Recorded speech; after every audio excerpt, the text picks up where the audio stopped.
tela também. Perfeito.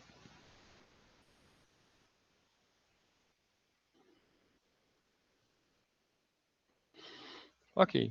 Então, hoje a gente vai falar do Scrum, né? E vamos começar falando do que é a palavra, né? Então, essa palavra é bem específica. É uma palavra que vem do rugby, né? E é essa formação onde você tem grande parte da equipe, né? Jogando junto, né? A ideia é jogar o time todo trabalhando em conjunto. E se você vê ali nesse pacote aí, né, do time todo, vamos dizer, lutando contra o adversário, né? Então a ideia vem desse esforço conjunto, né, do time, e ele é, na verdade, uma metodologia iterativa. A gente já viu que significa que é formada por ciclos, né, e incremental de gerência de projeto. Ela é só isso, ela não é uma metodologia de engenharia de software, né? Ela não é um ciclo de vida de engenharia de software como os outros que falam do projeto de software, que ferramentas devem ser entregues. Ela é criada no espaço da engenharia de software, ou seja, por pessoas que produzem software, né? Mas ela não tem nenhuma prática do tipo, você deve programar assim, né? Ou você deve usar esse método para descrever o seu software. Ela está preocupada com a entrega de produtos. Uma representação mínima dela pode ser vista nesse desenho aí, né? Que diz que você toma como base uma coisa que se chama Product Backlog, que a gente vai falar várias vezes na aula de hoje. Né? Desse Product Backlog é tudo que você tem que fazer para o seu produto, né? O que está na linha de ser feito para o seu produto, você seleciona um pedaço para um ciclo que se chama Sprint, que é o Sprint Backlog, né? Essa sprint demora de 2 a 4 semanas, que é bem mais curto do que o que vinha nos métodos anteriores, que falavam em meses. Aqui o tempo maior pensado é um mês, e isso é muito importante, né? A ideia do time box, né? Pequeno, para você poder prever o que consegue fazer dentro dele. Para isso tem uma interação diária que é representada no Scrum, no Daily Scrum, né? Numa reunião diária, e você entrega, então, um incremento potencialmente entregável. Pode ser que não tenha uma motivação de negócio para entregar aquele incremento, e isso vai levar depois, né, esses ciclos muito rápidos. O produto está potencialmente pronto para entregar, né, isso vai levar à entrega contínua, né, o continuous delivery. Ok, então o que se pode falar é que o Scrum é um arcabouço, né, dentro do qual as pessoas podem se voltar a tentar resolver problemas complexos e adaptativos, né, com uma produção criativa, né, e sempre integrando produtos que agregam o valor mais alto possível. A gente falou bastante de valor já no curso, né, e a ideia é essa: qual é o valor que eu posso entregar nessa sprint, o maior valor possível que eu posso entregar nessa sprint. Claro que algumas vezes eu não entrego um maior valor de negócio, porque ele depende de eu estruturar alguma informação antes, né? Eu não posso, por exemplo, fazer um gráfico de venda sem antes contar as vendas, né? Mas ele tenta dar o maior valor possível do que estiver disponível para ser entregue, né? E a ideia do Scrum é ser um método bastante leve, né? Bastante fácil de entender, para você poder explicar e implementar fácil, mas isso resulta, na verdade, como todos os outros métodos de desenvolvimento, processo de desenvolvimento, que é muito difícil você fazê-los de maneira correta, que seria a maneira de alcançar a produtividade máxima que o método permite. Ele também não está preocupado com outras coisas, como garantir a qualidade interna do software. Tudo isso são práticas adicionais que você vai colocando no Scrum né, e possivelmente de forma adaptativa. Quer dizer, eu já fiz isso, né? Você pode começar sem nada e ir ao longo do projeto e inserindo as práticas para melhorar a sua qualidade de trabalho. Ou porque você tem alguma experiência prévia, você pode, na verdade, já começar com essas práticas incluídas no seu método de trabalho. Então, uma visão rápida do Scrum, que talvez muitos de vocês já conheçam, né, por causa da moda que ele realmente está, né? Tudo começa, então, agora com o Product Backlog, que pode ser visto de várias maneiras, como, por exemplo, uma lista de funcionalidades a serem entregues, porém, é comum, né, que isso seja uma lista de histórias do usuário. A gente vai falar de histórias do usuário no curso ainda, que é uma maneira específica de descrever um requisito de software pela utilidade que ele tem, incluindo nessa descrição o motivo que ele tem para o usuário, né? Muitas vezes isso vai degradando ou já é diferente, né? E se escreve simplesmente algo que o usuário quer, algo que deve ser feito na história, mas inclusive a própria definição de história do usuário diz que ela não precisa ser certinha, mas vários autores já colocam a história do usuário como uma prática específica onde você escreve de um certo jeito. Isso gera certas vantagens ao longo do projeto. Então, o backlog do produto é a lista de coisas a serem feitas e ele é modulado, vamos dizer assim, né, pelo seu planejamento de release e outras coisas mais avançadas que vêm de uma gerência de produto, né, que deve sempre ocorrer além do Scrum, né? Então, uma das tarefas associadas ao Scrum é o gerenciamento do produto, né, que não é necessariamente feito dentro do Scrum. Então, a partir do backlog do produto, acontece uma reunião, que é o planejamento da sprint, né? Algumas transparências aqui ainda mostram um desenho de 2 reuniões, mas essas reuniões foram resumidas ultimamente nas versões mais novas em uma reunião só, né? Então, a partir do planejamento da sprint, você tem uma seleção dessas funcionalidades, que é o que? O que eu consigo fazer na próxima sprint, que tem uma quantidade de dias previsto pequena, então é muito mais fácil. Isso é uma coisa muito importante, né? Se você tem um prazo pequeno, é muito mais fácil de você dizer o que você pode fazer nesse prazo. E esse é o conceito de time box, né? Pensar primeiro no prazo e depois dizer o que você pode fazer no prazo. Ok? Então você pega a funcionalidade e para cada uma dessas funcionalidades você divide em tarefas, porque a funcionalidade é algo que você vai entregar para o usuário. Mas para entregar isso, você tem que fazer várias coisas. Por exemplo, você pode ter que criar uma nova tabela no banco de dados, né? Você pode ter que fazer o programa propriamente dito que mostra na tela, você pode ter que pedir para o designer desenhar a tela, né? Então, desenhar a tela num time multifuncional, né? Você pode ter a questão do teste, né? Pode ter que elucidar algumas dúvidas que a história ainda não especifica, né? Porque pode fazer análise dentro de uma sprint, então você pode ter que descobrir quais são os campos verdadeiramente necessários, né? Então, várias tarefas desse tipo, e essas tarefas, então, são criadas para cada uma das funcionalidades previstas para serem entregues.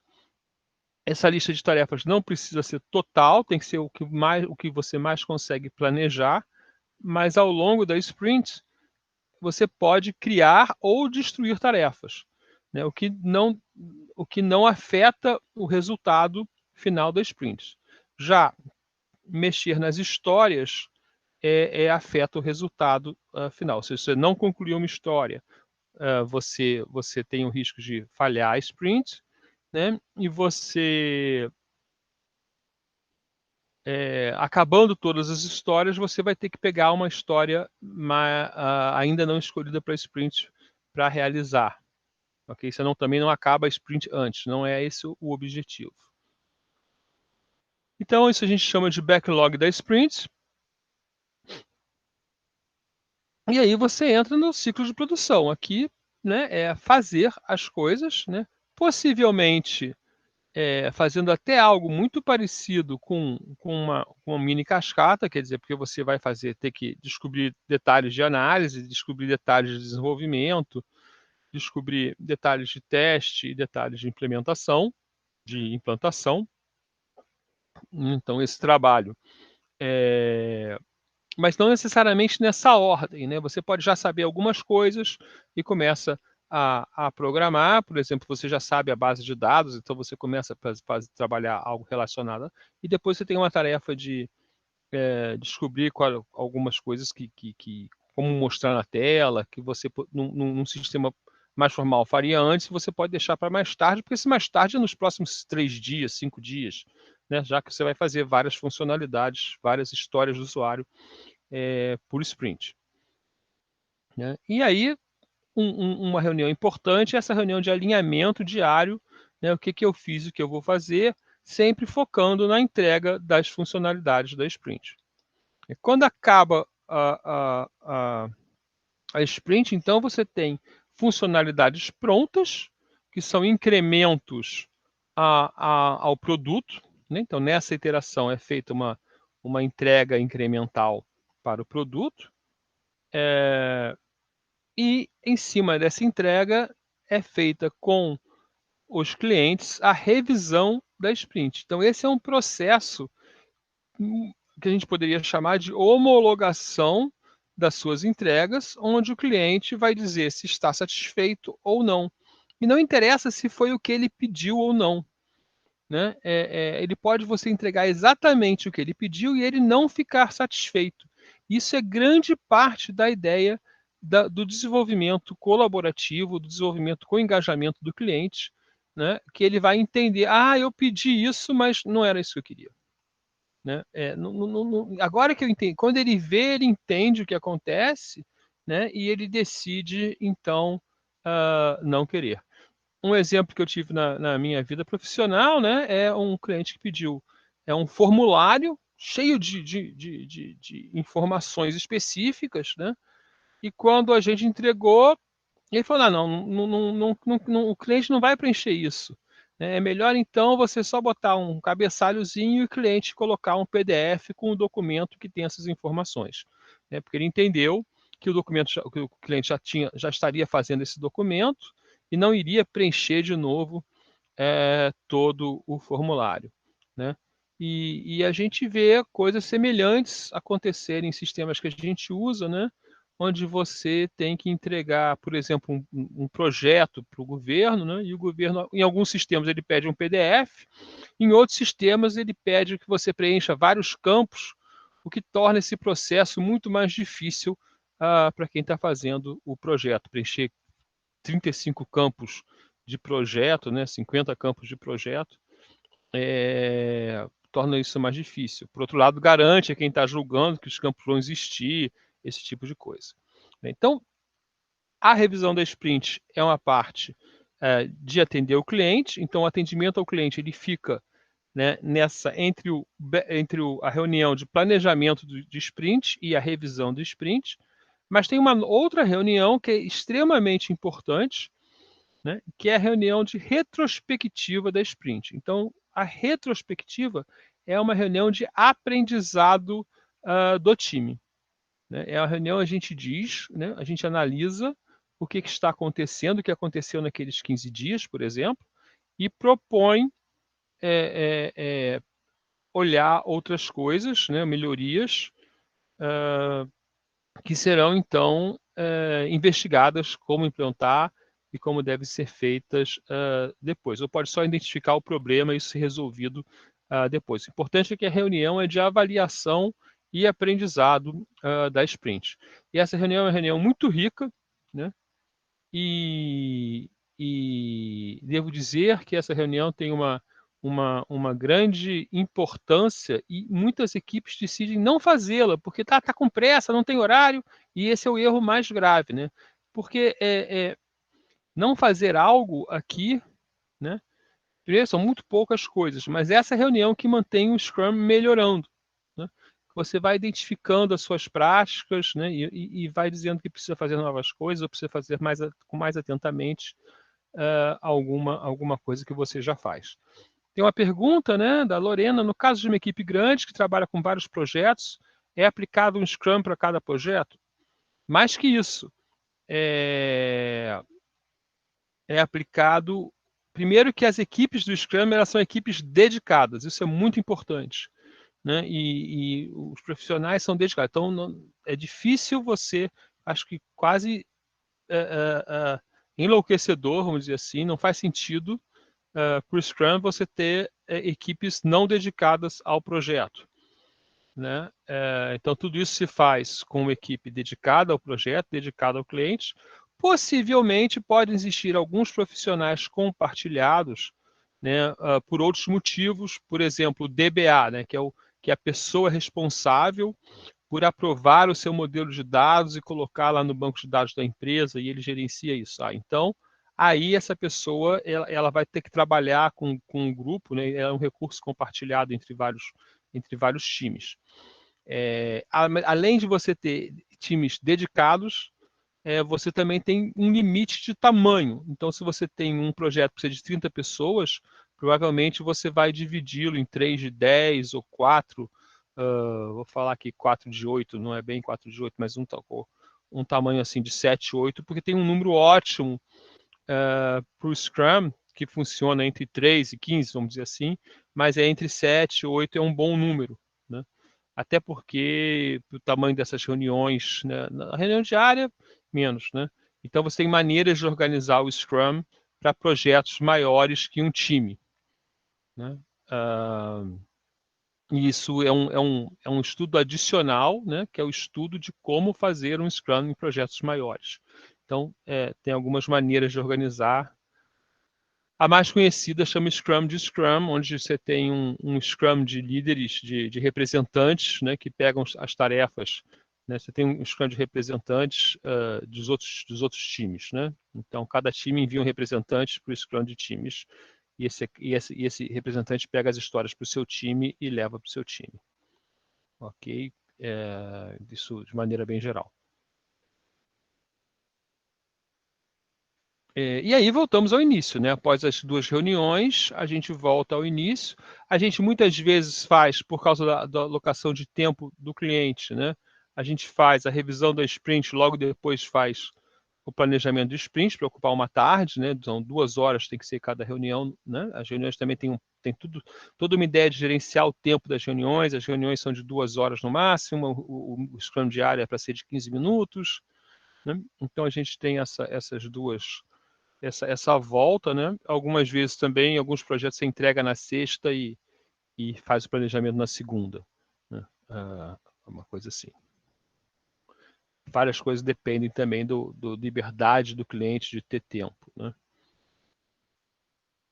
Bom, então, como é que o Scrum aconteceu, né? O Scrum aconteceu naturalmente, né? Não foi alguém que falou isso aqui, eu vou inventar um método do nada, né? O pessoal da empresa trabalhava assim e resolveu documentar isso num artigo em 1995.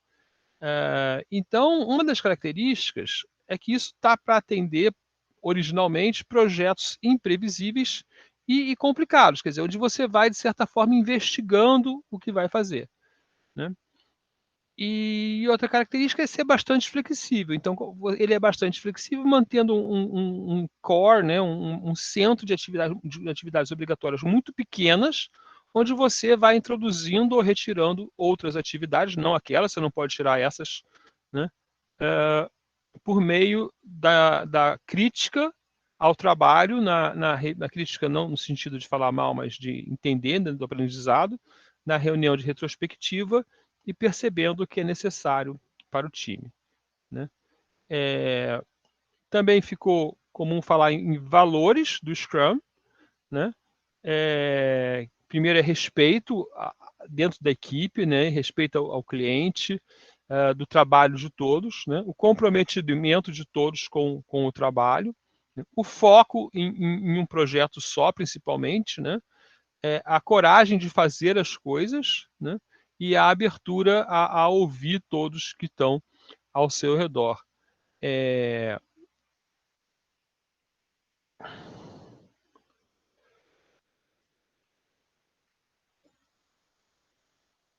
A questão básica aqui é que esses valores, né, e depois a gente vai ver os princípios, né, eles funcionam de maneira muito importante para como você deve tomar decisões, né? Então, por exemplo, muitas vezes ao longo do Scrum, né, a gente vê na reunião de retrospectiva, né, uma crítica interna ao trabalho do time, e aí você fala, mas que problema é esse? Ah, esse é um problema de falta de coragem, é falta de foco, a gente foi fazer outra coisa, falta de comprometimento, então vamos reorganizar para manter esse trabalho, né?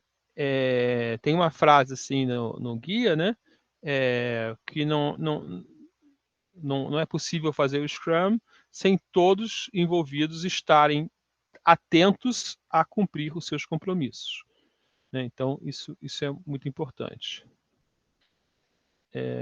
Vamos em frente aqui. Né? E os pilares do Scrum, quer dizer, enquanto os outros, a gente está falando aqui, a gente está falando do comportamento das pessoas, né? E esse comportamento ele deve ser incentivado, né? Encorajado pelo Scrum Master, principalmente, se não todos no grupo, isso é comum, todos no grupo se preocuparem, você não está comprometido, você foi fazer outras coisas essa semana, né? E atrapalhou um pouco aqui, foi fazer, né, o curso, sei lá, um curso de gerência, então não funcionou muito bem. Isso acontece algumas vezes, né, uma reclamação assim de um do outro, mas essa questão da motivação, mas a gente vai olhar, além dessas questões pessoais, questões que estão diretamente, que devem ser encorajadas, questões que estão diretamente envolvidas com as práticas, né? Então esses são os pilares do Scrum, né? E os 3 pilares são transparência, inspeção e adaptação, né? Transparência, né? Transparência significa deixar tudo relacionado ao projeto que é significativo, visível para os responsáveis pelo resultado, né? Então, significa todo mundo poder entender, né, ter uma linguagem comum para o que está sendo feito, né, e entender o que deve ser entregue e saber, né, tudo o que está proposto. Uma das formas de implementar a transparência em relação ao andamento do projeto, por exemplo, é o quadro Scrum que a gente vai falar aqui, né? E o impacto do quadro é muito grande, né? Porque se você tem um quadro na parede, né, você chega na sala de trabalho, no espaço de trabalho, e já vê em que pé andam as coisas, né? E você diz todo dia se você está atrasado, se você está andando, né? E muitas coisas de um projeto, elas acontecem, ou seja, os riscos de projeto acontecem por causa da falta de informação, né? Então, a gente, explicitando a informação, a gente é capaz de ver as coisas acontecendo. Segundo, a inspeção, né? Então, o Scrum incentiva práticas de inspeção, mas ele tem uma inspeção a cada ciclo, que é mostrar o que você fez para o cliente na reunião de revisão, né? Mas, além disso, né, você deve usar outras técnicas de inspeção ao longo do projeto, aí, de acordo com a necessidade do seu projeto, né? E a terceira é adaptação, né, que analisa o que foi entregue, né, e veja se esse resultado é aceitável ou deve ser ajustado, né? E o ajuste deve ser o mais breve possível, de acordo com a ideia de valor para o cliente, né?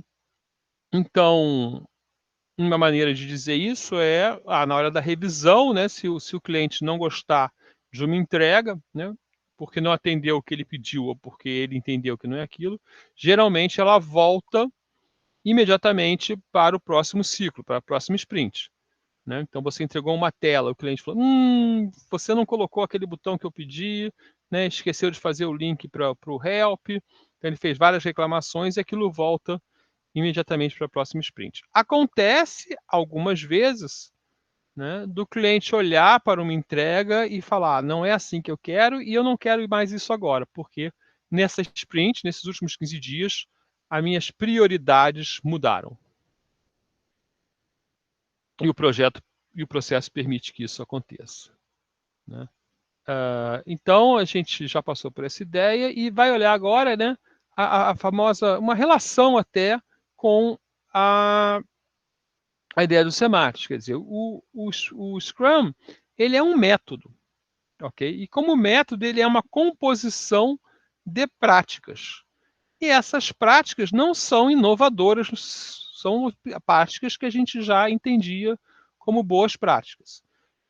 Então, a primeira prática são times pequenos, né? E a gente falou aqui, acho que em certo momento, né? Times pequenos têm uma grande vantagem, que você precisa de poucos canais de comunicação. Então, se você tem um time de 7 pessoas, você pode se encontrar com essas 7 pessoas em qualquer lugar. Elas podem sentar junto, né? Sentar próximas. Elas cabem basicamente em qualquer sala, em qualquer espaço de trabalho, juntos. Se você tem um time de 50 pessoas, é muito difícil você fazer uma comunicação entre essas pessoas. E aí, o que você faz? A solução normal é hierarquizar o time, né? E aí a gente pode aproveitar e falar rapidamente de times, né? Equipes de trabalho, e a equipe de trabalho historicamente famosa, né, é a hierarquia que vem da igreja, que vem do exército, né, e as grandes organizações, né, e a gente vê modernamente, né, novas formas de organização, e uma forma dessa é por pequenos times, né?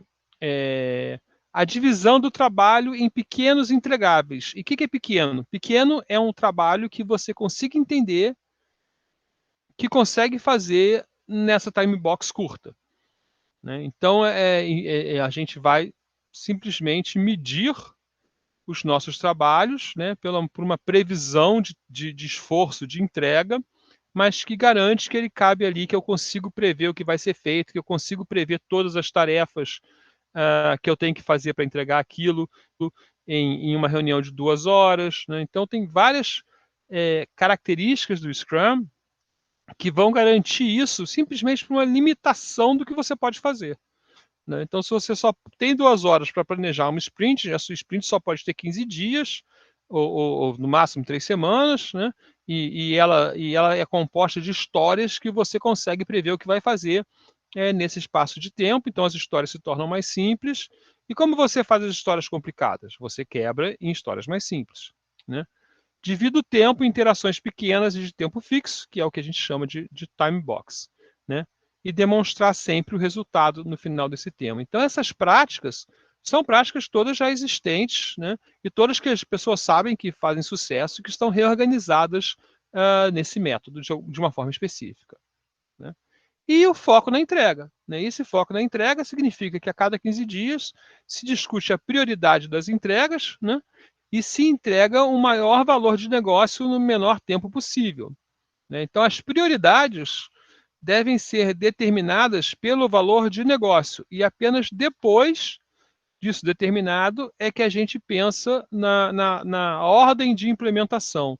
Isso implica numa maneira muito diferente de pensar a implementação do que vinha acontecendo no passado, né? Que a gente fala implementar, geralmente o desenho você está implementando em colunas em vez de implementar em camadas.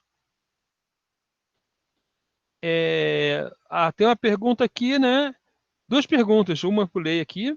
Em que tipo de projetos não é recomendado o uso de Scrum? Essa é uma discussão que eu queria não levar, porque não há esse tipo de projeto, né? Porque a questão do Scrum aí é onde você vai colocar o Scrum.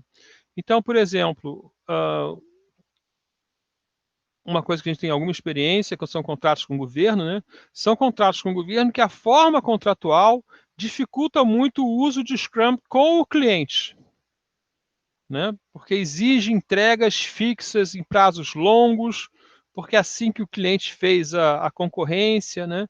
Mas isso não impede que dentro da empresa o Scrum que está realizando o software, o Scrum seja usado, né? Então existe uma interface com o cliente que atrapalha, vamos dizer assim, né, o uso do Scrum, mas ela pode ser evitada por meio do isolamento, né, das equipes de Scrum da entrega para o cliente. Então, que você vai ter um responsável, né, que a gente vai ver que chama o Product Owner, dentro da empresa, cuja finalidade é entregar o contrato, né, como deve ser feito, e ele trabalha com a equipe em direção a isso. Tá? Então, o que há é dificuldade de colocar o Scrum, vamos dizer, aparecendo para fora. Né? Outra pergunta, a criação das histórias do backlog do produto é feita na reunião de sprint ou existe uma reunião específica para isso?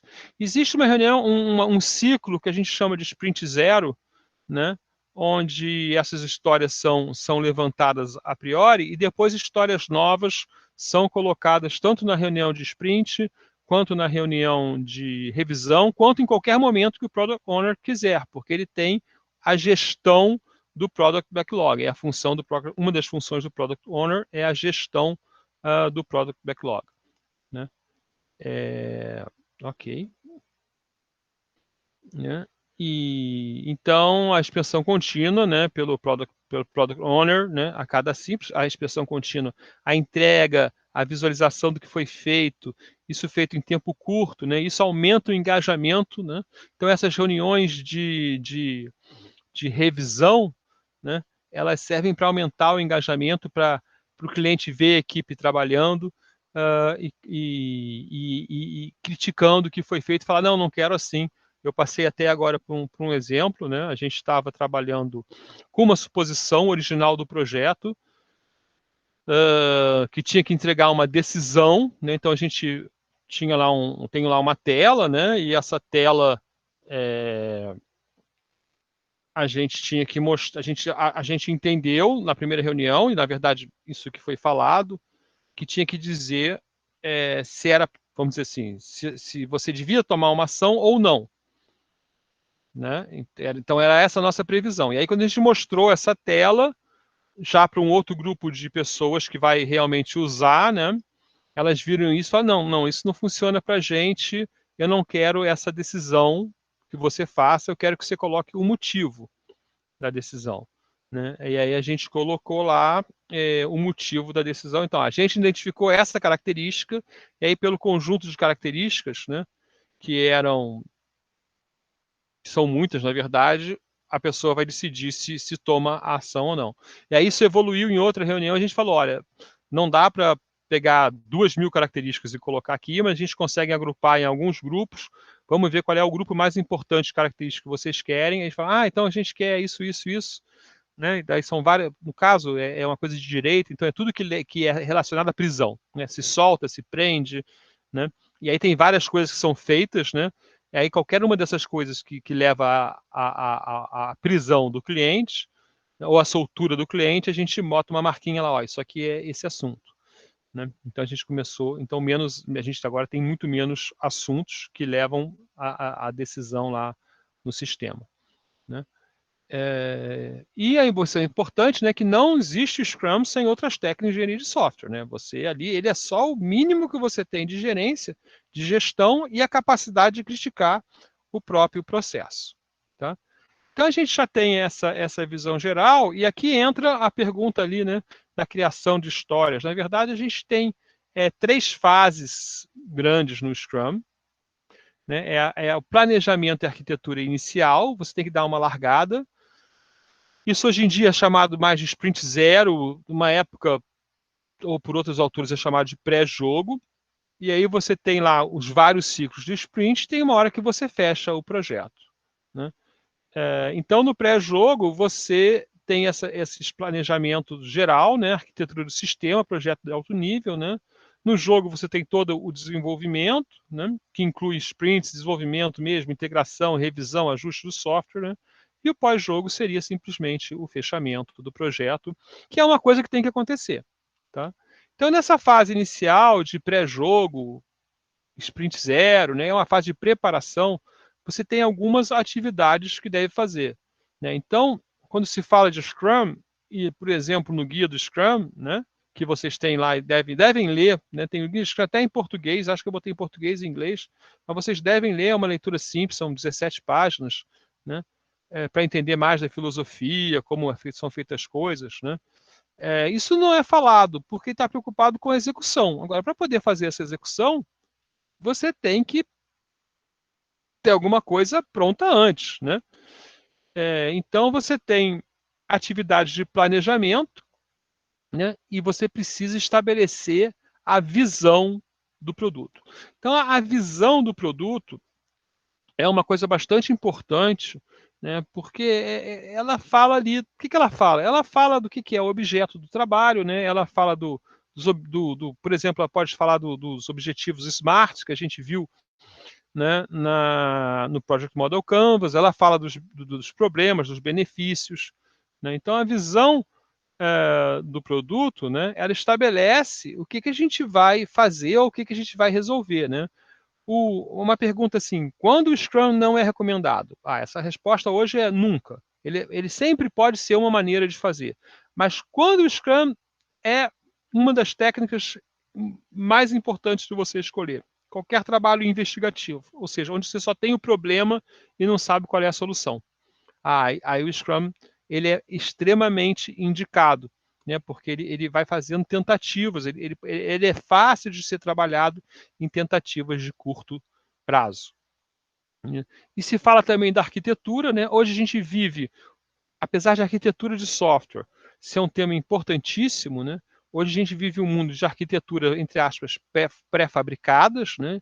Então, por causa das experiências das equipes, né? Geralmente a arquitetura ela é meio já previamente escolhida, né? Só tem que ser acertada, né? Se você está num lugar que trabalha com .NET, a arquitetura é aquela ali do .NET, né? Se você trabalha em Java, a arquitetura provavelmente vai ser uma arquitetura 3 camadas, né?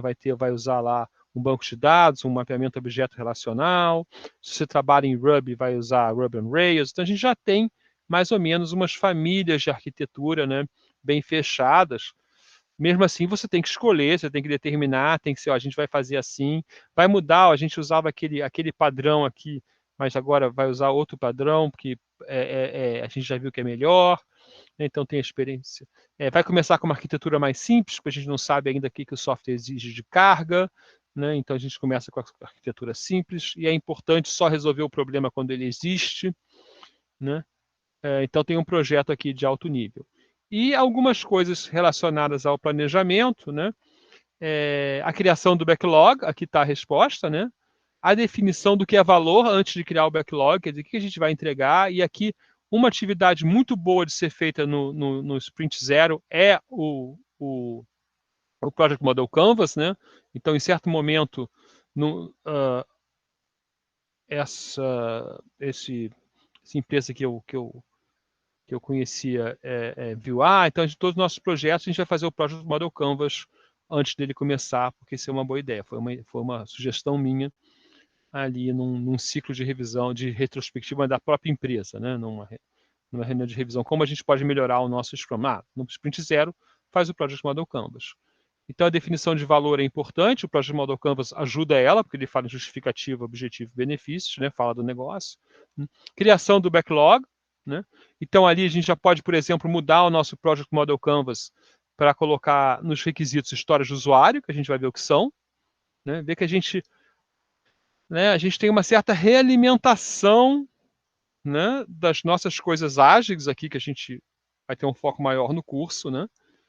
Se você já souber algo mais acima, você pode escrever aquela coisa que acontece, que eu já ensinei, né? Você pode escrever de outro jeito, né? Planejamento de releases, né? Isso pode estar ligado, por exemplo, aos entregáveis e aos prazos, ali no Project Model Canvas, né? A escolha do primeiro release, o que ele vai fazer, definição da equipe, gestão do risco, né? Descobrir quais são os maiores riscos de projeto, né?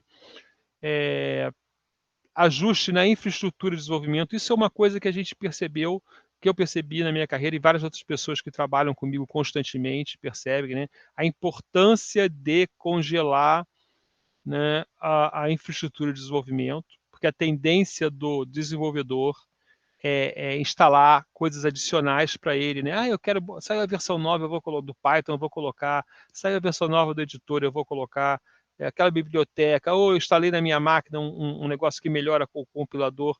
Tudo isso atrapalha o trabalho em equipe, né? Sempre que uma pessoa tem algo melhor na máquina dela, ela atrapalha o projeto em equipe, né? Então, o correto é essa pessoa, numa reunião de retrospectiva, falar, olha, a gente não está fazendo isso bem e eu acho que essa ferramenta aqui seria boa, e isso é tratado pelo Scrum Master, por alguém da equipe que é dedicado, vai se dedicar a ajudar ele, e a infraestrutura aí é modificada, né?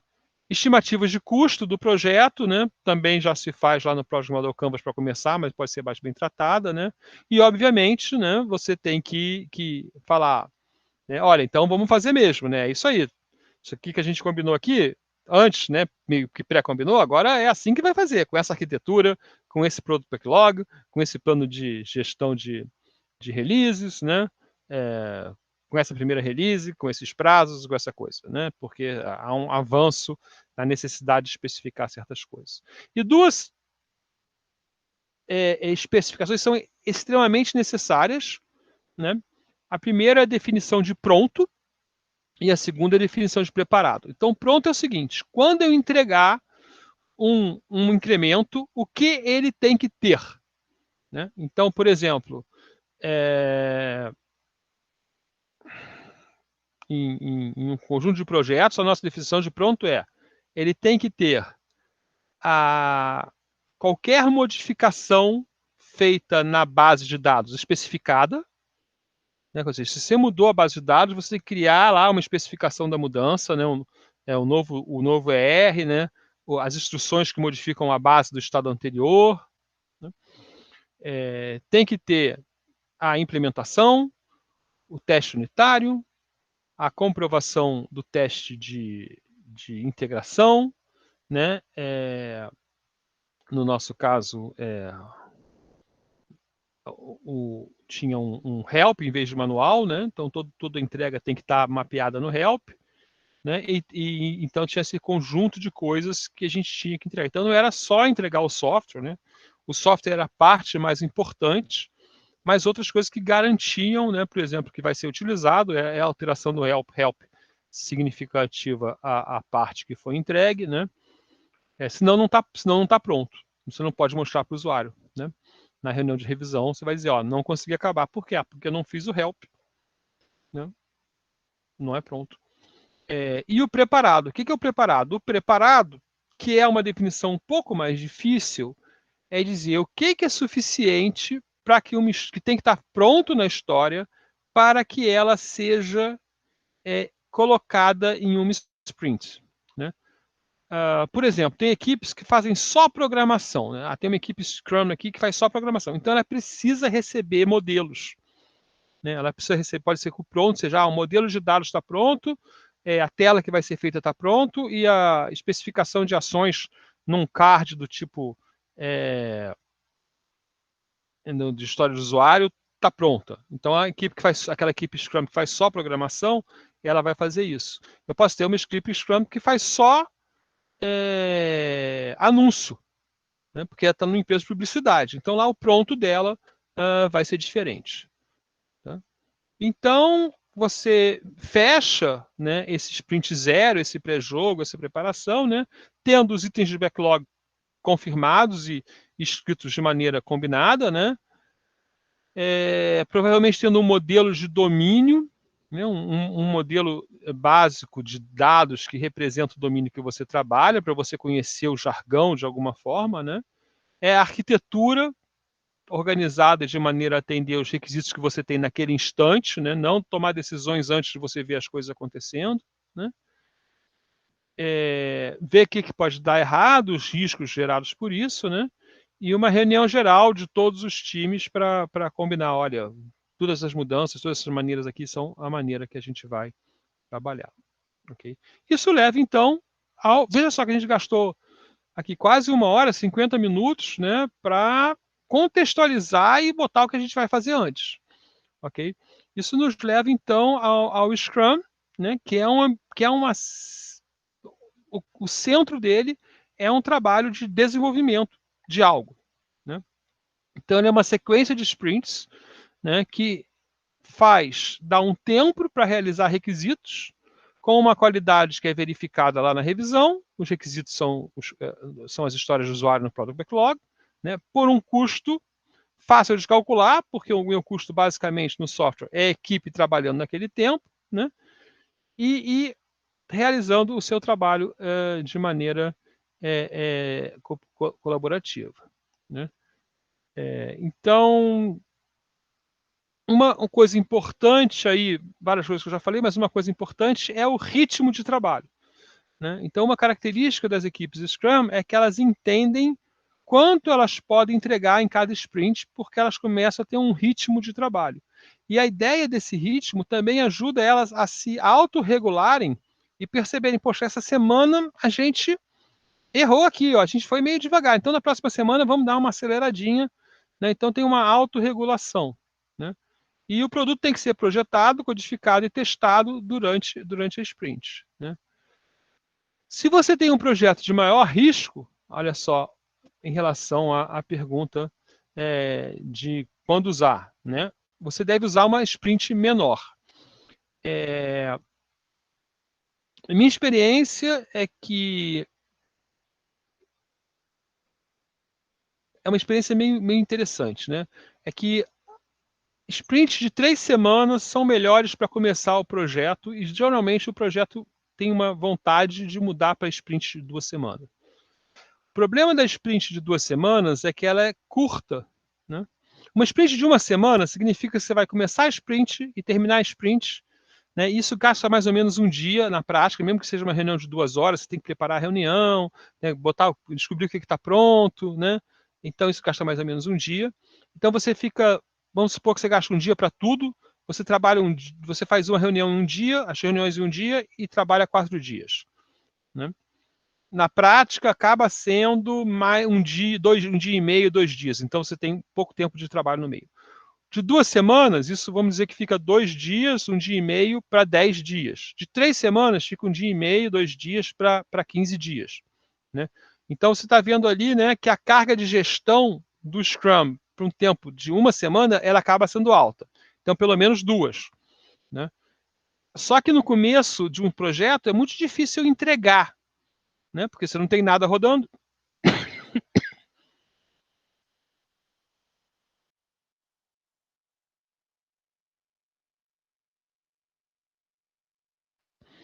Então você precisa de um tempinho a mais para fazer as coisas. A equipe está aprendendo a trabalhar junto, então você precisa de um tempinho a mais para fazer. Depois a equipe percebe como as demandas vão sendo de tamanho menor também, né? Em vez de fazer o banco de dados todo, você tem que fazer um pedacinho do banco de dados. Então, as demandas começam a ser menores. A equipe geralmente prefere trabalhar em ritmo de 2 semanas. E essa mudança não é tão fácil quanto parece, né? Porque muda o ritmo.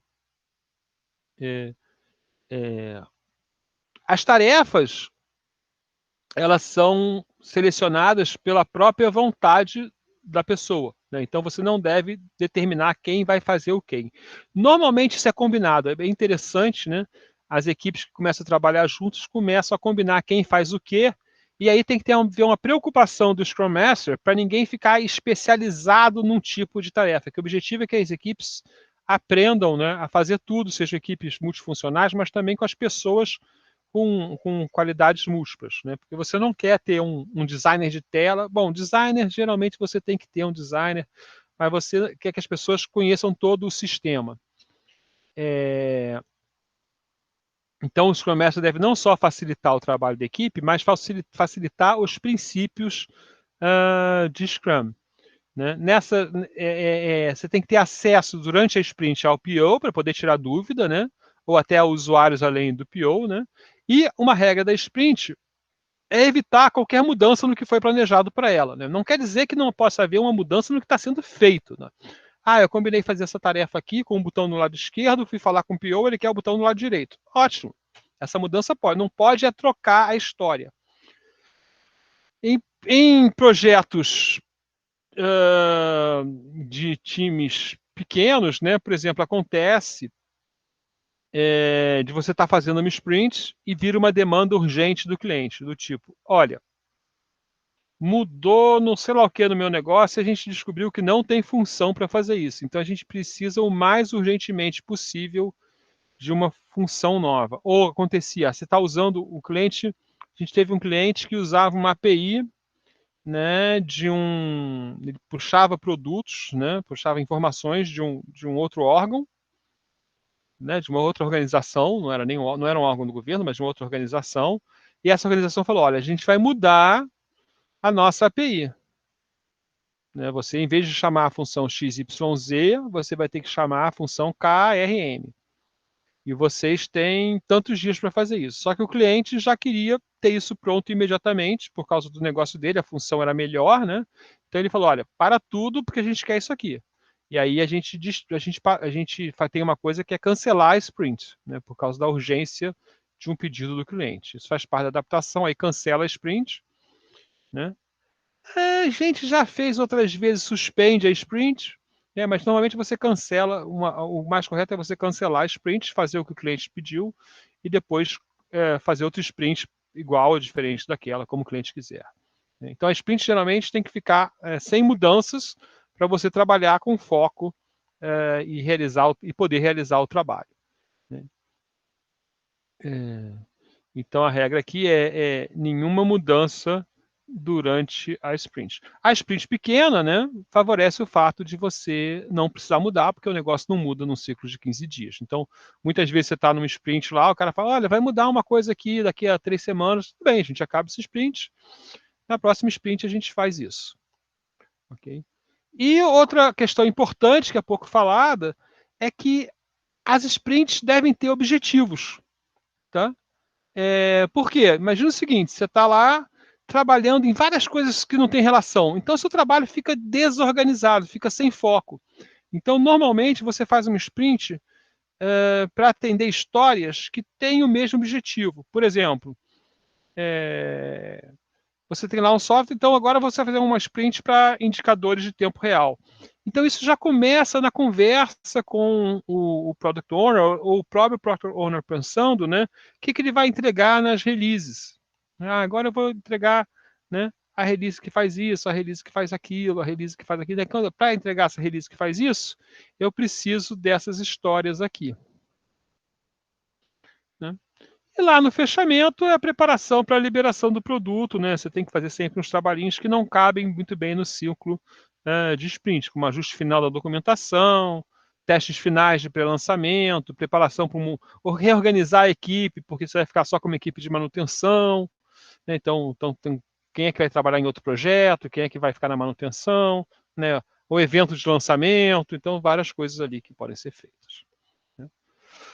Ok, caramba, chegamos aqui, 9 horas, né? E vamos agora falar exatamente do que acontece dentro do Scrum, tá? Então, a vantagem do Scrum é que são poucas coisas.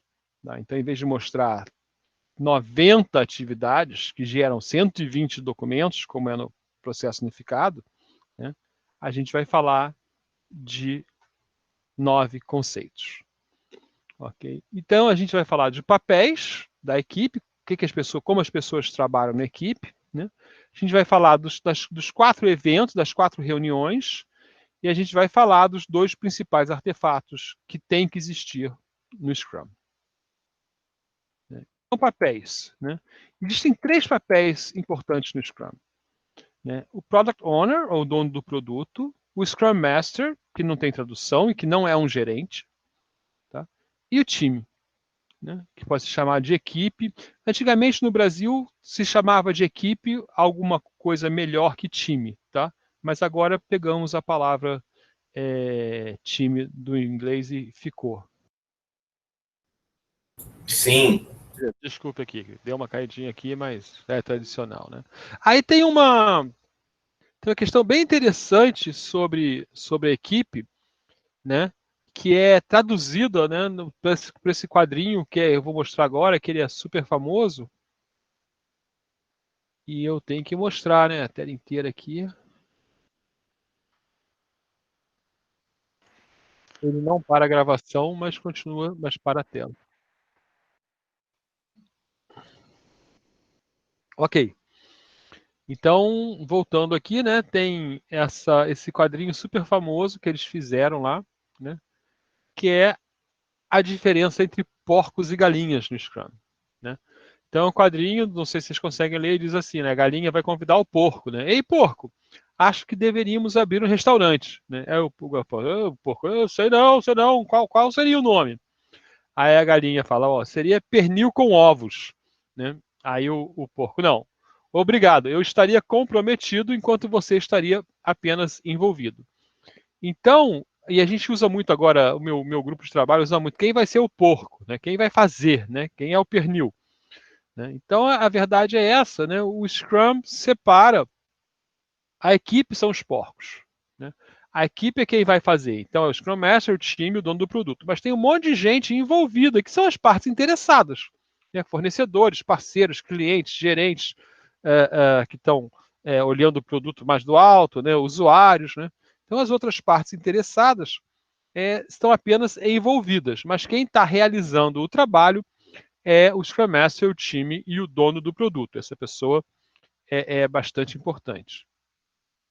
Então a gente vai começar com o dono do produto. E o dono do produto ele vem de uma prática ágil, uma prática, uma das melhores práticas de gerência de projeto, que é o ponto único de contato. Né? Então você, em geral, em gerência de projeto, quando você está fazendo um projeto para um cliente, né, é importante que haja um centro de referência, um ponto único de contato, para garantir que você reza, a gente pode dizer, reza para um Deus só, né? Que você não fica perdido no que vai fazer. Então tem alguém que tem o poder de decisão, né, pelo lado do cliente, que vai dizer, não, se João pediu isso, Maria pediu aquilo, José pediu aquilo, eu digo para você fazer isso aqui, né? Então não é responsabilidade do dono do produto definir o que vai ser feito realmente e não da equipe. Então a equipe, principalmente Scrum Master, mas principalmente o time de desenvolvimento, né, ele precisa ter uma direção única. Ele não pode receber pedidos cada um puxando para um lado. Né? Então, uma prática importante em projetos é o ponto único de contato. Esse ponto único de contato, no Scrum, é implementado, é realizado na forma do dono do produto, que ele é a única pessoa responsável por gerenciar o Product Backlog. Tá?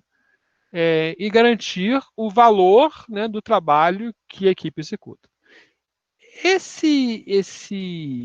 Esse dono do produto, né, como dá para ver nesse desenho que acabou ficando meio pequeno aqui na transparência, né, ele é um representante de todas as partes interessadas.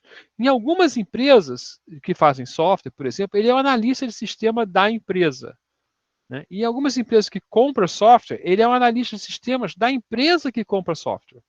Né? Então, ela, em vez de ter uma área de TI, ela tem alguns grandes analistas assim que gerenciam projetos e ele é o product owner daquilo. Em outros lugares, ele é um representante lá da equipe de trabalho do negócio. Né? Mas ele tem que existir. Né? Então, novamente, né, aquela pergunta, mas em que situações, né, é melhor usar Scrum ou é pior usar Scrum? Né? Olha, se o Product Owner é uma pessoa treinada da equipe que vai receber o software, né, esse é um Product Owner melhor. Por quê? Porque ele é cliente e é treinado para ser um Product Owner. Né? Se não, você quer trabalhar com Scrum na sua empresa que faz software, você se organiza para ter lá os representantes do cliente na forma dos seus Product Owner. Ok?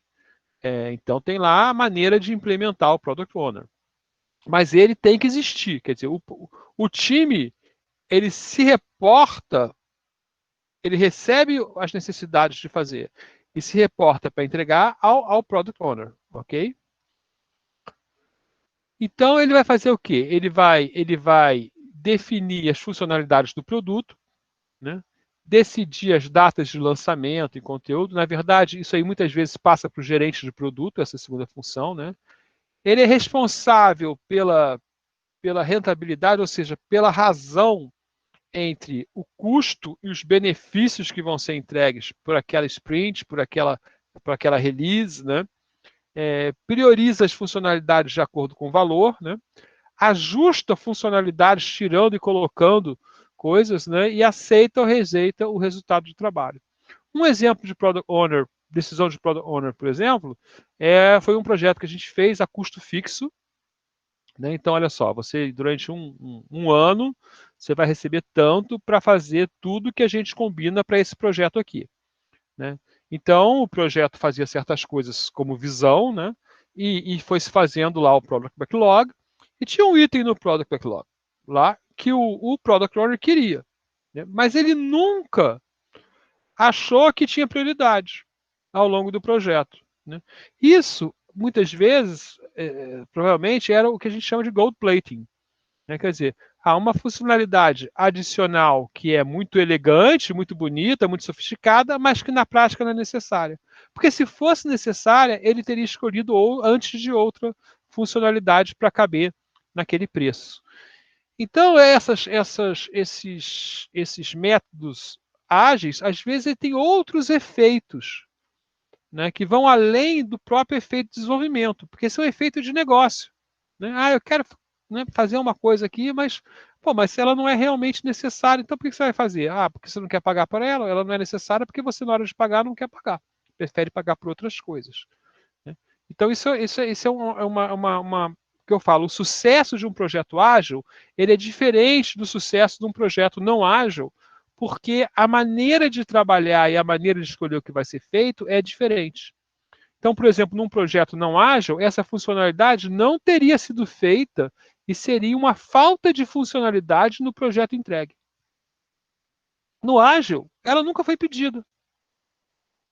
Apesar de ela estar prevista, ela nunca foi pedida. Então, não foi um insucesso não ter entregue essa funcionalidade. Ok? Então, ele trabalha normalmente, né, com a visão do produto, né, e o Product Roadmap também. Né, também, às vezes, divide isso com o famoso gerente de produto, né, que nós não vamos falar. Ele é um personagem adicional que aparece depois que o Scrum é usado, né, em alguns lugares. Né, e o Release Burn Down, que é uma coisa que a gente geralmente usa. Tá? Mas a funcionalidade principal dele é fazer a gestão do Product Backlog. E o Product Backlog é só dele, ao contrário do Sprint Backlog, que divide a responsabilidade com o time. Depois, a equipe. E aí, entre 3 e 9 pessoas, recomendada. A experiência dos autores lá, depois eles falam, olha, a gente está andando pelo mundo aí, vendo que as melhores equipes são as de 7 pessoas. 7 é o número mágico, então a gente sempre, esse número sempre aparece, a gente sempre questiona, mas tem motivos do 7 aí. Né? Equipes multifuncionais, né, que misturam tipos diferentes de profissionais. Equipe de tempo integral, com raras exceções. Né? Então, por exemplo, em lugares que eu conheço, o DBA sempre não é da equipe, né? Sempre é compartilhado pelas equipes, porque o DBA não tem que fazer o tempo todo numa equipe, mas às vezes também o designer. Né? Então, o designer, porque ele é necessário em alguns momentos do projeto só, ele faz templates, então, e aí tem que ter uma coordenação do designer atender a equipe, né? Fazer as propostas lá, mas não pode ser na mesma hora que atende outra equipe, então o número de designers mais ou menos é gerenciado para ter sempre designer disponível, né? O que é um problema em alguns lugares, que às vezes não tem designer disponível. Né? Não tem título, não tem subequipe, né? Ela é auto-organizável, você já decide o que ela faz, dentro do limite dela, né? E você não deve mexer na equipe no meio da sprint, né? Só nas mudanças da sprint, até porque vai ter efeito na velocidade e várias outras coisas assim. E o personagem mítico, né? Porque virou profissão, que não existia, né? E é um ser híbrido, né? Porque é o que gerencia sem ser gerente, gerencia sem dar ordem, né? ele é um facilitador do trabalho, né, o Scrum Master, ele representa a gerência para o projeto, ou seja, para fora ele aparece como se fosse o gerente, ele é responsável por manter o Scrum funcionando, né? Remover os obstáculos, então tem a prática de falar, olha, eu não estou conseguindo fazer isso por causa disso, e a responsabilidade dele é providenciar a remoção do obstáculo, que pode ser pedir para outra pessoa do time fazer algo, né? Mas ele e aí gerar uma tarefa, né? Na área de remoção de obstáculos, mas muitas vezes é um problema com terceiros, né? Que ele tem que resolver, né? Garantir funcionalidade e produtividade, né? Inclusive no XP, né, você tem várias funções, vários papéis que podem até ser feitos pela mesma pessoa, e tem um lá que é o que é responsável pela pizza, né, que é o que garante o conforto das pessoas, as coisas funcionando bem, né? Garante a colaboração entre os diversos papéis e funções, né? Então ele trabalha muito no acerto entre o Product Owner e o time, né? Principalmente o Product Owner, muitas vezes, se ele é do cliente, ele não conhece o formato de trabalho, né? Muitas vezes o Product Owner é compartilhado, então ele não tem solução, então ele também tem que ser chamado a participar do projeto, né? Então certas coisas, apesar do Scrum dizer, ó, não é assim, não tem solução, né? E ele é um escudo para interferência externa. E essas coisas são todas práticas conhecidas de gerência, né? Quer dizer, tem um gerente na frente que não personaliza as culpas do time, né? Várias dessas coisas são práticas típicas de gerência, né? Uma função importante dele, então, é ajudar o PO a trabalhar, né? E aí várias atividades que são feitas, tá? E ele também é o facilitador dos eventos. É uma coisa interessante, né? Porque os eventos não são dele, né? Nem o planejamento das sprints, nem a revisão, nem a retrospectiva. Ele tem pouco a falar, ele tem mais a organizar a reunião para que a reunião funcione, o daily planning, porque ele não executa nada no sistema. Então, ele está ali para fazer a reunião funcionar. Uh, e, e algumas vezes ele é muito importante para evitar o choque PO-time, né?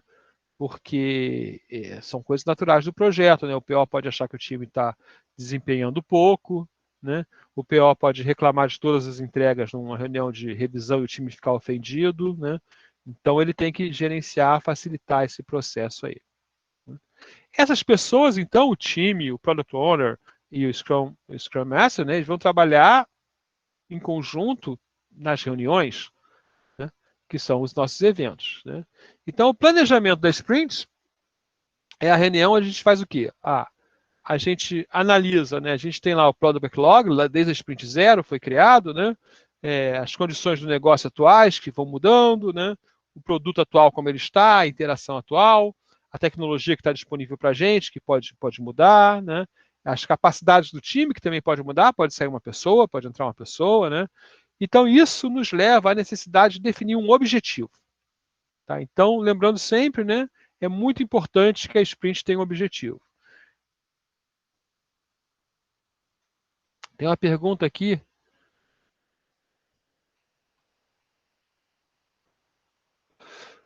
É... Só vou voltar aqui para o Scrum Master, tá? Só para a gente ter aqui um quadro para pergunta. A pergunta é a seguinte: qual a sua visão acerca do Scrum Master? Então, eu vou responder com a minha visão, tá? E vou tentar chamar a atenção quando é a minha visão e quando é coisas que eu li, quando são coisas que eu li. Com a popularização e atribuição de um cargo, já vi muita gente falando que deveria ser um papel e não um cargo. Principalmente já li relatos de ficar mesclando quem assume esse papel na equipe. Você já trabalhou com equipes assim? A gente já tentou. A, a minha opinião pessoal é que o Scrum Master e a equipe de desenvolvimento são capacitações diferentes na equipe, na pessoa. Tá? Então, tipo diferente de atuações. Eu não acho que seja o mesmo perfil e não gosto dessa ideia de ir trocando o papel na equipe. Tá? Isso tem um questionamento que é o seguinte: que um bom Scrum Master é como você treina o Scrum Master. Né? Então, a nossa opção foi treinar o Scrum Master trabalhando junto com outro Scrum Master. Né? A opção de onde eu trabalhei sempre. A falta do Scrum Master, que é uma coisa que acontece, por exemplo, na universidade. Então, a gente faz um Scrum, mas aí sou eu, o chefe, né? E a gente combina a equipe, e aí a equipe o Scrum não fica tão bem feito. Tá? Então, numa empresa, o Scrum Master é ideal e é importante que ele seja treinado para ser Scrum Master e que ele seja capaz nessas funções de Scrum Master. E não é o mesmo perfil de programador. Né? Então, eu discordo dessa abordagem. Né? Eu acho que você deve ter um Scrum Master dedicado por equipe, e isso tem sido difícil também de fazer para empresas pequenas, principalmente. Para a Petrobras é fácil, tá? Mas aí o Scrum Master também é um gerente de projeto, então ele tem mais umas funcionalidades, ou o PO, mas é mais fácil. Mas para a empresa pequena, eu tenho visto, por exemplo, o Scrum Master compartilhado. Né? Também funciona se as equipes forem pequenas, se os projetos forem parecidos, estiverem no mesmo espaço, chega a funcionar. Mas realmente essa coisa de alternar o Scrum Master eu acho ruim, porque as habilidades, acho que a melhor palavra é as habilidades pessoais são diferentes, né? As capacitações que devem ser feitas são diferentes, né? E a especialização é boa, tá? Então eu acho que é um cargo, não é um papel dentro da equipe, não. E não tenho relatos assim, temos um novo método aqui que o Scrum Master é relacionado e isso é muito melhor que o Scrum Master, sabe, dedicado. Ao contrário, né, nós vemos todos os relatos de métodos ágeis trabalhando com personagens dedicados. Tá? Bom, minha opinião do que eu vi, né, e de como eu acho que funciona. Pode ser que em outro lugar dê certo fazer isso. Mas até eu devo dizer que a gente teve ótimos Scrum Masters que eu vi trabalhar, que vieram da equipe de desenvolvimento, que eram bons desenvolvedores e, entre aspas, foram promovidos, porque começaram a assumir certas coisas e então você deve ser um bom Scrum Master. Como tive ótimo Scrum Master que era mal desenvolvedor. Né? Não funcionava na equipe de desenvolvimento, e a gente começou a investigar o que podia fazer com essa pessoa, né? E aí, poxa, mas ela sabe fazer isso, sabe fazer isso. Será que não dava um bom Scrum Master? Aí botou ela trabalhando com outro Scrum Master e virou um ótimo Scrum Master. Né? Na universidade é mais bagunçado, né? Porque não funciona de outro jeito, tá? Então a gente faz um quase Scrum, que já é um erro. Isso é horrível, porque a gente dá aula de engenharia de software, mas na hora de fazer a gente não consegue por questões absolutas da vida real implementar o que a gente acredita que é melhor. E aí a gente vai com uma solução mais ou menos para as coisas funcionarem. Então tá, então lembrando aqui, voltando aqui ao planejamento da sprint, a gente tem que ter um objetivo para a sprint fazer sentido, tá? Para as pessoas trabalharem em uma direção com foco. Né? E aí a gente vai ver a priorização e reavaliação do Product Backlog. Né? Geralmente, o ideal é que o Product Owner gerencie ele fora da reunião, sempre, tá? Mas na reunião a gente pode repriorizar algumas coisas, inclusive porque há uma relação entre a priorização imediata e o objetivo, e há uma relação entre coisas que têm que ser feitas, histórias que têm que ser feitas juntas, né? Então elas vão você vai fazer um objetivo, vai escolher uma, duas, três histórias principais, e aí outras histórias vão ter que ser feitas juntas, porque senão não consigo fazer a história principal. Né? E o plano, então, é criar as tarefas, né? Então, criando as tarefas, a gente vê algumas coisas acontecendo e começam a aparecer as horas na segunda parte do Sprint Backlog, né? Que é a parte das tarefas, né? Então, aparece ali o Sprint Backlog, que é a de histórias escolhidas e as tarefas que fazem cada história.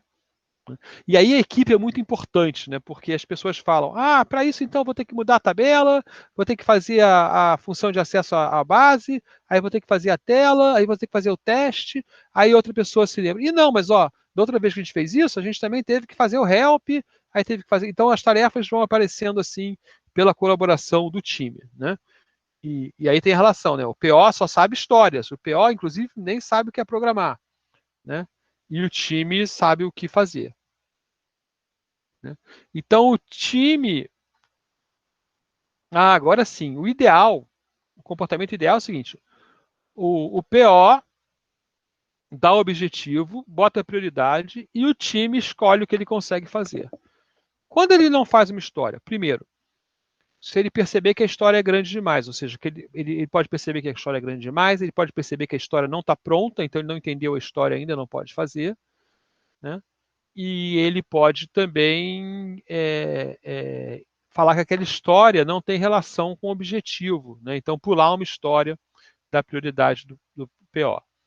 Né? E aí o PO tem que concordar, né? Tem que entender os motivos. Aí o Sprint Backlog é criado, né? E se olha também, tem que se olhar para a release, para todos os planos, coisas assim. Né? A minha ideia de criação de sprint, a sugestão que é dada também, não aprendi isso do nada, né? É que se você tem uma velocidade típica, né, que é um ritmo típico de trabalho, que você coloque menos histórias críticas do que esse ritmo e complete o trabalho que você tem que fazer naquele dia com algumas histórias não críticas. Porque senão você corre o risco muito alto de não entregar histórias críticas. E a gente precisa de um relacionamento de entrega contínua. Né? Ou seja, cada vez que você falha a entrega de uma história, você atrapalha o relacionamento com o seu cliente. Tá? Porque você não entregou, né? Ele fica insatisfeito. Então você tem que fazer uma gestão, né? Gerenciar essas entregas, né? No sentido que as críticas de uma sprint sejam menos que as suas velocidades, que o seu ritmo de trabalho. Né? Para você ter uma margenzinha ali, né? Para poder errar. Né? Então, geralmente a gente completa com algumas atividades que têm que ser feitas, né? Algumas histórias têm que ser feitas mesmo, mas são menos importantes em geral em relação ao valor. Isso é só uma prática de trabalho que é muitas vezes adotada pelas equipes. Né? Ok, aqui é só um desenho para ver tudo que é importante ali no trabalho. É. Antigamente tinha uma equipe, tinha um planejamento 2, que não tem mais, tá? Então primeiro se fazia a história, depois as tarefas, agora isso mudou, mas é importante a classificação do PO, né? Então, na reunião de planejamento, a gente acaba com isso aqui, né? Um quadro, né, de tarefas a serem feitas para cada história. O exemplo aqui é um exemplo que é usado para dar aula, né? É arrumar a casa. Né? Então, as histórias são o lugar que você vai arrumar e as tarefas são o que você deve fazer nesse lugar. Então, e a prioridade no quadro é sempre de cima para baixo. Significa que tem que arrumar primeiro a cozinha, depois a sala de jantar, depois o living room, né? E por último, né, a entrada e outras coisas. Né? Então, isso vai indicar a nossa priorização. Então, o quadro de histórias ou de tarefa tem que funcionar assim. Né? Você não pode, a princípio, você evita começar qualquer história sem acabar a anterior. Claro que por causa do tamanho da equipe, da possibilidade de trabalhar em paralelo, geralmente você faz as tarefas de mais de uma história ao mesmo tempo. Né? Mas você nunca deve começar uma história de baixo sem estar avançado na história de cima. E só deve começar, né? Nunca vai fazer então, por exemplo, se eu tenho aqui cada uma dessas histórias aqui pode ser varrer. Ok? Então na cozinha tem uma da tarefa lá é varrer. na sala de jantar eu tenho que varrer. Na sala de estar eu tenho que varrer. No Scrum você não sai varrendo tudo. Porque se você sair varrendo tudo e depois sair, sei lá, vamos passando pano em todos os móveis, você pode não acabar nunca a cozinha. Tá? Porque você. E aí você não acabou nenhum trabalho. E essa é a ideia de entregar coisas continuamente. Então, ter vários meios trabalhos não tem o mesmo efeito de entregar metade dos trabalhos. Isso é muito importante de perceber.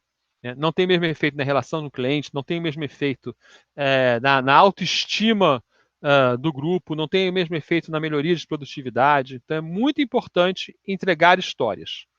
Tá? Isso é um erro muito comum.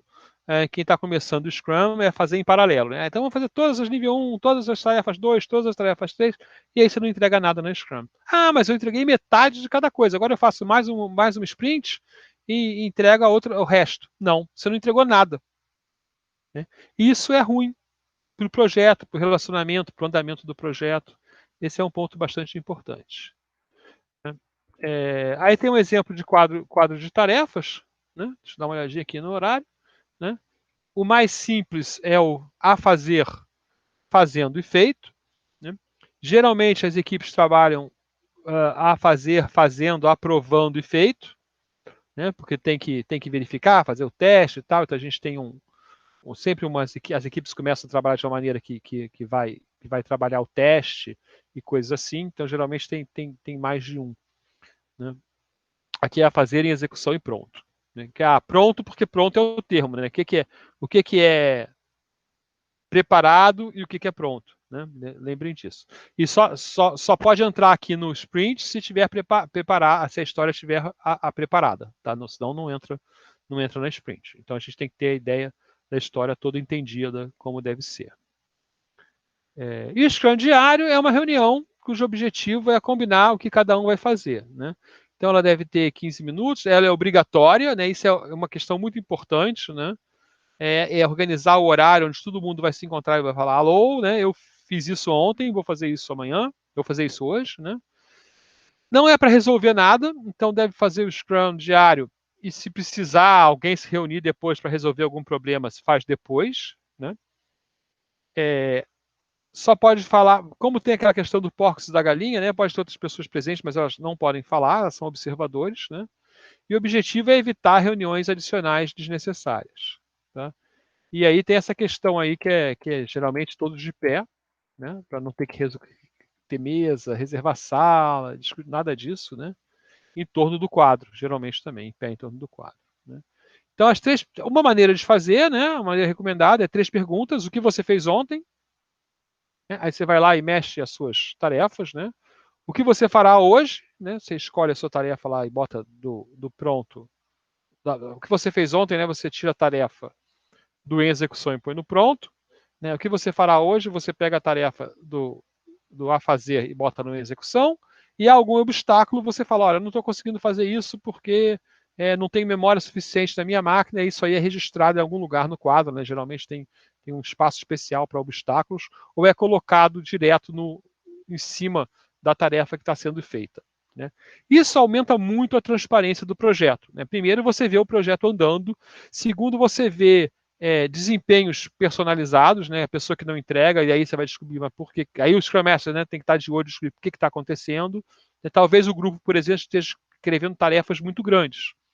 Se as tarefas não andam todo dia, né, demora 3 dias para andar uma tarefa, essa tarefa está grande demais, tem que quebrar essa tarefa em outras para mostrar que algo está andando. Então é muito importante mostrar o projeto andando. Isso significa que a gente tem que gerenciar o tamanho das tarefas para elas poderem acontecer em horas dentro de um dia, né, de preferência várias tarefas, né? E além disso, garantir que está entregando. Né? Inclusive, se alguém pegar uma tarefa e realizar a metade dela, o ideal é que ele tire, essa tarefa aqui que estava executando, eu vou tirar ela, eu já fiz, por exemplo, a aprovação da tela com o cliente, mas ainda falta fazer a implementação da tela. Então, ela pega um pedacinho que ela já fez e bota outro pedaço, e a gente, então, e aí o grupo aprende, então para aprovar uma tela demora um dia, e para implementar a tela demora outro dia. Então tem uma questão muito importante de aprendizado do ritmo de produção, de compreensão do ritmo de produção, poder entender o que está acontecendo, poder possivelmente tratar dos problemas. Pode ser que a gente só consiga, por exemplo, aprovar a tela com o cliente em 3, 4, 5 dias, e aí é um problema que está atrasando as entregas, aí o Scrum Master vai tentar resolver isso com o Product Owner. Será que dá para você prestar atenção no projeto todo dia, resolver? Mas eu só posso de 11 às 11h45, aí ele vai tentar encaixar isso no prazo, essas coisas aí acontecem. Então, isso aí, a ideia é ser um compromisso de cada membro da equipe perante todos. A outra reunião, então, é a revisão da sprint, que acontece no final da sprint, onde o time apresenta o resultado. Não é para fazer um PowerPoint do que fez, é para mostrar o software rodando, e apresentar todas as condições de pronto para o PO. E a nossa prática sempre foi, cada vez um membro do time apresenta, para todo mundo treinar na apresentação, aprender conceitos importantes, mas era uma questão de formação de equipe. Não é para o Scrum Master apresentar, porque ele está facilitando a reunião, ele não pode facilitar e apresentar ao mesmo tempo, isso é importante perceber. Tá? Todo o time deve participar para ver a reação do PO e dos outros usuários que ele vai trazer. Então, aí, o mundo é convidado significa, olha, não é uma reunião fechada para time e PO, é uma reunião para mais gente, para outros usuários, pessoas que vão ver acontecendo. E é muito importante essa coisa do mostrar funcionando e não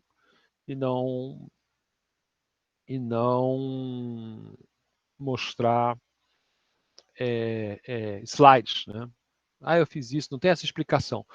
Porém, existem projetos de tipos diferentes. Agora eu quero chamar a atenção, pode ser mostrar resultados, que pode ser meu resultado, pode ser um design, de um produto, desenho de uma cadeira, que eu vou mostrar lá com um PowerPoint, pelo menos, provavelmente. Ou pode ser um resultado numérico de uma pesquisa de IA, e eu vou mostrar lá um gráfico daquele resultado. Então tem coisas, isso aí é para produção de software. Produção de software, eu apresento o meu produto funcionando. Tá? É o que está na história. Na verdade, eu tenho que apresentar o que está na história. Se a história for faça um prato de galinha assada, eu tenho que levar lá a galinha assada, e não um retrato da galinha assada que eu fiz.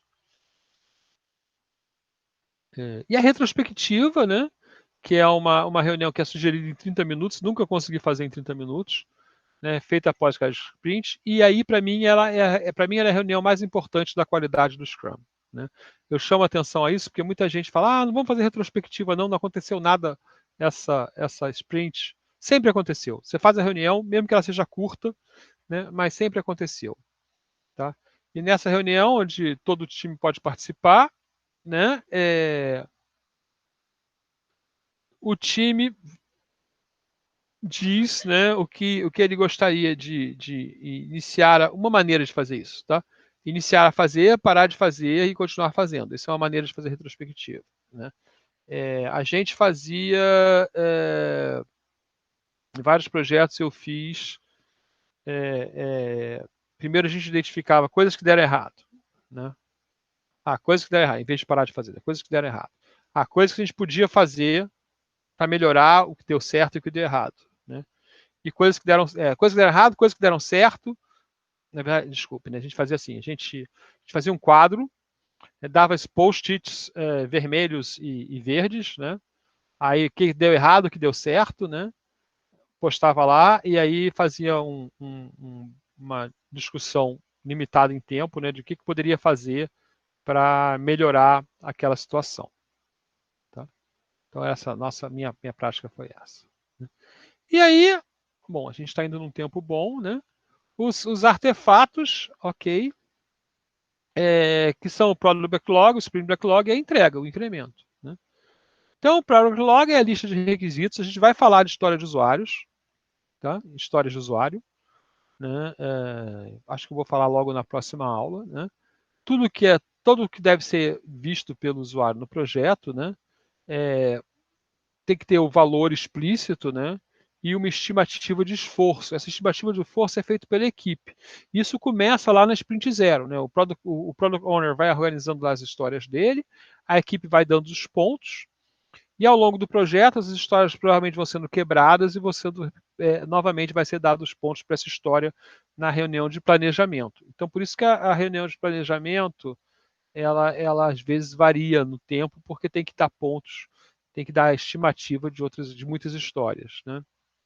E por isso que antes se falava em 2 reuniões de planejamento, porque é para dividir esse esforço em 2 tempos diferentes.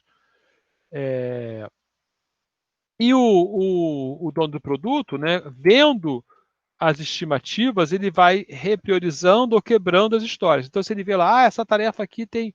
A gente trabalha muito com pontos de história, né? Essa tarefa aqui tem 100 pontos de história, então nunca vai ser feita, porque uma sprint só cabe 50, ou só cabe 70. Então, ele vai quebrar ela, né? E vai quebrar ela provavelmente em histórias menores que cabem, que as pessoas conseguem entender. Então, na prática, né, dependendo do projeto, né, em vários projetos a gente parava, a gente nunca fazia história maior que 13 pontos, maior que 20 pontos, né, dependendo do como as histórias eram pontuadas no projeto. Porque a gente fala, não, a gente só consegue entender, a gente só entendeu realmente que tarefas são necessárias para uma história se elas estão abaixo de 13, né? Ou abaixo, ou 8 para baixo, ou 13 para baixo, ou 20 para baixo. Né? 40 nunca foi razoável fazer, por exemplo. 40 era sempre uma história que ainda estava meio sem sentido. Mas isso depende de como a gente vai falar de planning poker, isso quando falar de estimativas. Tá? A gente vai falar de estimativas em uma aula lá, de métricas. Né? E o que acontece é que a gente vai fazendo as histórias do topo, né? E vão sobrando histórias para baixo. Né? Eu já fiz projeto que uma vez a gente percebeu que a quantidade de histórias é tão grande que a gente vai lá e limpa. Né? Não, olha, chegou em 100 histórias na sua lista de Product Backlog. Ah, nunca vou fazer essas 100. Então vai lá, rever tudo e de vez em quando você encontra histórias repetidas, porque o Product Owner pensou 2 vezes na mesma história. De vez em quando você vê histórias que deviam estar sendo feitas, de vez em quando você vê que a maioria é para apagar mesmo, então você só apaga. Então a gente vai falar mais de histórias de usuário, né? E acaba tendo uma lista organizada assim. Tá? Aqui é de um software que vocês podem até tentar usar, que chama Scrum Half. Né? Ok. Então, quanto maior a prioridade da história, mais ela deve estar detalhada, até o ponto que, para ser feita, ela tem que estar no estado preparado. Né? Ou seja, todas as informações necessárias para a equipe aceitar têm que estar disponíveis. Né? O Sprint Backlog é a repetição de algumas histórias de topo lá do Product Backlog e mais as tarefas para cada história. Então, esse trabalho de criação das tarefas é bastante importante, mas ao longo do projeto ele começa a ficar quase automatizado, porque as pessoas percebem que é um padrão, né? Você vai fazer uma tela de cadastro, como é que é? Ah, é assim. Vai fazer uma tela que faz um relatório? Ah, é assim. E aí você vai ficando complicado só nas funções muito específicas daquele projeto, né? Que fazem realmente diferença. Né? Isso é tratado diariamente na Daily Meeting, né? E é onde aparece o trabalho. Tá? O quadro, né, então, aqui está medido em SML e XL, é uma maneira de medir também, né? Tarefas, histórias pequenas, médias, longas e muito longas, tamanho de camisa. Né? E a ideia é isso aí, a sprint atual é um pedaço, né, de alta prioridade do seu plano de release, né, que está escondido ainda, porque você não tem aquelas histórias tão bem escritas, e lá embaixo do iceberg tem todas as outras próximas releases. Antigamente tinha um outro objeto que eu gosto muito, mas não é mais obrigatório, vamos dizer assim, no Scrum, né, não é mais básico, né, que é o burn down chart, né, e que você atualiza diariamente com quantas horas faltam para trabalhar. Né? E é interessante que às vezes esse número aumenta, né? E aqui está o aumento. Né? Por quê? Porque você descobre novas tarefas. Tá? Desculpe, gente. Né? Então, e o objetivo é chegar aqui no zero, que pode acontecer. Né? Então, o eixo horizontal é o dias da sprint, o eixo vertical horas ou tarefas ou ponto de história, pode fazer os dois, a gente fazia até os dois, né? E se aparecem novas tarefas, o ponto de horas vai aumentar no gráfico, tá? Esse é o resumo, então, não é tudo, tá? E o que a gente gosta de, que eu gosto de mostrar é essa tela aqui que apareceu, né? Que é um Scrum sendo jogado no mundo real. É um rugby sendo jogado aí num dia ruim, né? Acontece um monte de coisa, a gente fica, né? É um projeto real, não é assim tudo facilzinho acontecendo, né? Tem desde de falta de luz que atrasa você, mudanças no negócio, né, problemas de relacionamento na equipe. Né? Então acontecem várias coisas que têm que ser gerenciadas. Tá? Parte dessa apresentação é uma apresentação distribuída pelo pessoal do Scrum. Né? Essa parte está cada vez menor, porque eu vou sempre mudando ela. Tá? Então a apresentação original do Mike Cohn e traduzida pelo César Brod. Né? Outras pessoas também me ajudaram a fazer essa apresentação, né? E esse é isso aí. Chegou o fim. Tá? Deixa eu parar a gravação aqui. Não, fazer sempre a propagandinha no final, né? Botar aqui a minha. Ok, agora sim a gente pode interromper a gravação.